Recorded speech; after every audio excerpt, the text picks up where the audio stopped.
Results last week, and as was tradition, focus was put on the top performers.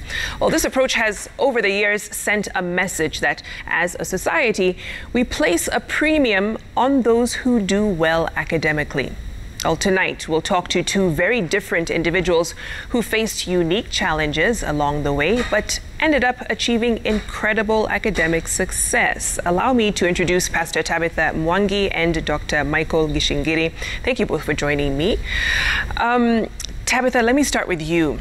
It's very interesting. You kind of describe your story as a destiny rescue.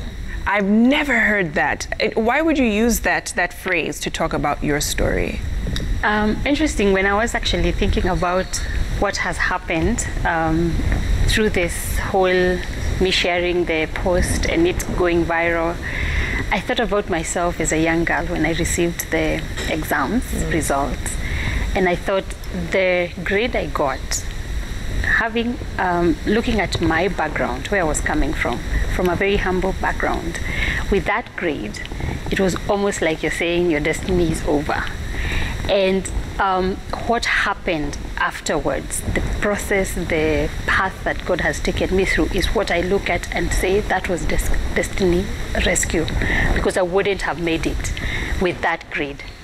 If you don't have money to compensate for your less grade, right, it's almost over for you. So everything that God did afterwards, everything that opportunities that God brought for me along my way, that is what I look at and say God was literally rescuing my destiny. Because as an orphan, number one, with no relatives, anywhere close, with no resources to look at, and with this grade that looks like where you're going to go to high school. Yeah.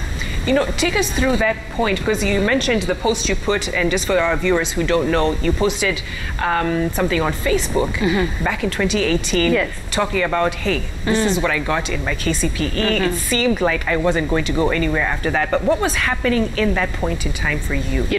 My mother, I remember my mom, the first thing she told me was like, "Why? What are we going to do?" So it was very desperate for me. So having seen what God has done through my life, I wanted to identify with the people as they are receiving their results and tell them, listen, you may not have gotten what you set out to get. You may be in that humble, environment, situation. Then you're thinking, what is my future going to look like? I am here. I'm offering myself as a testimony so that you can have hope and rise up. And we'll talk about just how you transitioned from that grade, because we can get stuck in a moment and feel this is going to define me for the rest of my life. True. Michael, let me come to you. Very interesting, because you actually were one of the top performers in KCSE at the time you were taking it. So what was happening in your life at that time? Because that's quite a high to get that academic recognition. To remember very well, that was in 2001 when I received the results. Yeah.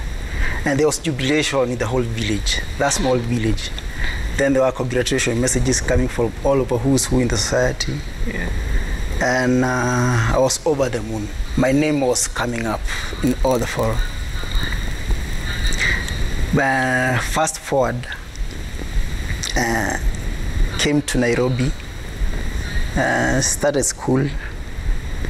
Then things went from good to bad, then to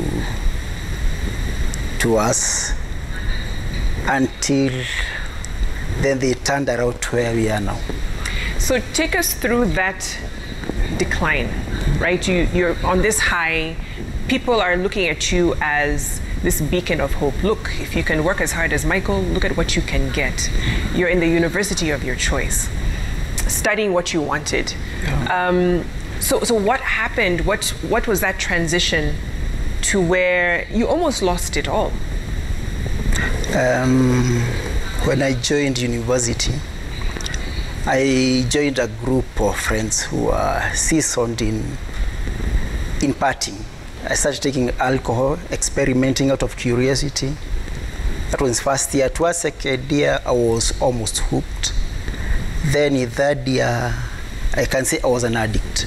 Started missing classes, Then fast forward to, I still passed first year, second year, third year. Then when I went to fourth year, I missed class for the whole year. Only turned up for the final exam, and I failed. And this is the first time in my life that I'm failing an exam. You can imagine the shock when I went to get the results, and everyone expected me to pass. I tried to go back to school, kept dropping out, but at some point I managed to pass fourth year, then transition to fifth year. Failed again because I was not attending classes. So kept coming back. By the management in the medical school was very good, very understanding. They could understand that this is a disease that I have. They encouraged me, come to class, we will support you. But I disappointed them because I continued drinking, missed classes. At some point I was discontinued. From there, that's when I said I couldn't go back home again. I'll stay here in Nairobi, try to do casual jobs to sustain my drinking, of course, with no hope ever going back to school. At some point, I didn't even have anywhere to stay. I was homeless in downtown Nairobi for about 3 months, living the street boys, who are very good to me, by the way. Wow. I still visit them. Until 2016, when someone decided to take me to rehab. I joined rehab for a period of 3 months and came out and decided I'm not going to drink again. As fate would have it, I relapsed. Now this was downward spiral. And I want to stop you there, Michael, because I want to kind of leave our viewers in suspense of what happened next. Clearly, it was a good ending. But let me come to you, Tabitha, because you had to find a way, as young as you were, to not allow your circumstances and environment to dictate where you'd end up. True. Right? So you finished class 8, heading into high school. That was a pivotal time for you. True. What was happening during that time to now get you to performing quite well in high school as well? So my motivation, number one, was to beat poverty, because I knew I was coming from a very humble background. And during my time, people had no ambitions to go to high school because of the way situations were. So everybody would look forward to just finish class 8. But I had this desire, I want to be more. I want to be more. And for that reason, I wanted to go to school. I knew school would give me that edge that I was looking for. So when I got this opportunity, I was like, I will do everything I can, to ace everything in school and just get that good grade, because everybody said when you pass your exams, your future is good. So I was looking forward to going to school. So I actually think God gave me a strategy of study. He said, look, you have no idea even what was taught you in Form 1 or Form 2. You have no idea, no basics, no foundation. So what you're going to do, you're going to start again from Form 1. You're going to start reading, from Form 1, start asking yourself, what is biology, what is chemistry, what is physics, what is all that, so that you pace yourself and you bring yourself up to speed to Form 3. And that is what I did. My guardian gives me the results to check, and I'm thinking, I have moved from position 97 to position 10. Amazing. I have moved from a D to a B, and I'm just crying. I'm thinking, this is it. This is it. My life has just turned around. And I thought, for me, every time I look back, I think that was a God moment. That was a divine intervention for me, because I wouldn't have done it for myself. And I remember God saying specifically that night, you may not change anybody's opinion about yourself in this school, but I want you to change your opinion about yourself. Yeah. Michael, let's now come to the turning point where you realized it's either I do this or I do this. There was no other way of going about it. Walk us through that time. And now, of course, eventually you made your way back to university. to become who you are now? I already kind of gave the title away earlier, but what happened in that transition? So remember, at this time, those who knew me had moved from using me as a good example to an example of failure. So the children around were being told, if you want to fail in life, be like Kishingiri. Wow. So I couldn't, it was a trying moment. I wouldn't be able to face people around there. Even in bars, people were saying, but here daktari ishirini alishindwa na masomo. What? It was not an easy moment. That's when, fast forward to when someone decided to put me to a rehab, that is 2018, to a rehab. I had reached rock bottom. It has to be this or else I'm done. So when I was through the program, I had fully transformed. I was ready to move on to a new chapter in life. And I managed to go back to the university, and they took me back. I believe the kind of the transformation I got, I didn't cultivate this on my own. I believe God pulled me from where I was to become who I was supposed to be. I believe He didn't put me in medical school to go and fail. There's a reason as to why I passed. I went to medical school. And this addiction disease has taken many lives, and He has preserved me.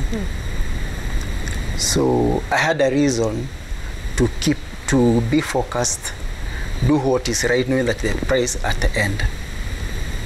So I managed to graduate recently, and I can only look forward to greater things. Michael, look at where you're sitting.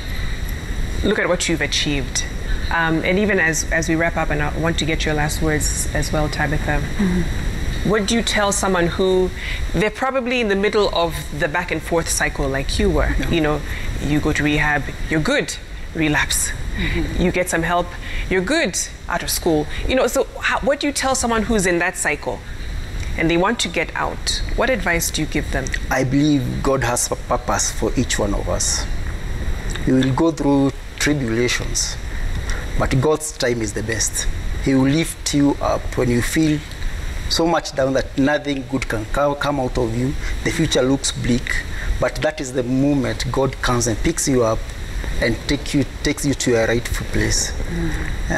It's also important to know that this is a disease. As much as people beat you up, don't beat yourself up.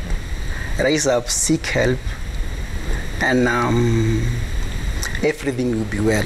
To see a story like yours where you overcame, it's definitely one of hope. Tabitha, let me finish with you, because what I love about your story is it didn't just stop at high school, right? You went on to graduate with first-class honors. True. So, you know, it shows that you can continue that work ethic. That success can follow you throughout your life. That's true. So for any, you know, KCPE finisher right now watching, thinking, you know, I was in the same place, so Tabitha, it can be done. How do I sustain? How do I continue? And so I'm just wanting to encourage young people out there, children who are just about, should I call them children? They're still minors, yeah. Pupils who are about to join high school, and tell them, you know, when you go to high school, it's a different ballgame. You know, it's not like primary school.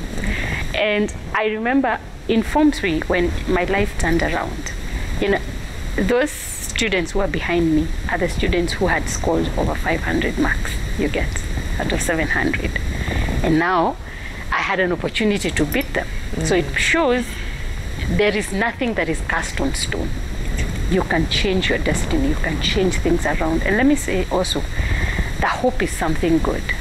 Even when you're in a situation that is difficult and that is hard, and because you cannot always choose what comes to you, but you can always choose how you respond. And I want to encourage people, choose to respond with hope, because God is a God of hope. And he gives us hope. Even in those situations, he says, I know I have good plans for you, to give you a future and a hope, so that your future is not, things have fallen apart and that's it. You can always look beyond your situation. And if you cannot do it by yourself, you can do it by the strength of God. So look past your situation and cling on to hope. Because especially those who are coming from humble backgrounds, sometimes that's all we have. But the Bible says hope is an anchor to the soul. Thank you so much, Tabitha and Michael. That verse really resonates at a time like this, hope as an anchor. We didn't know COVID-19 was going to come our way. No way. We didn't know it would affect, especially for this KCPE class, True. as badly as it did.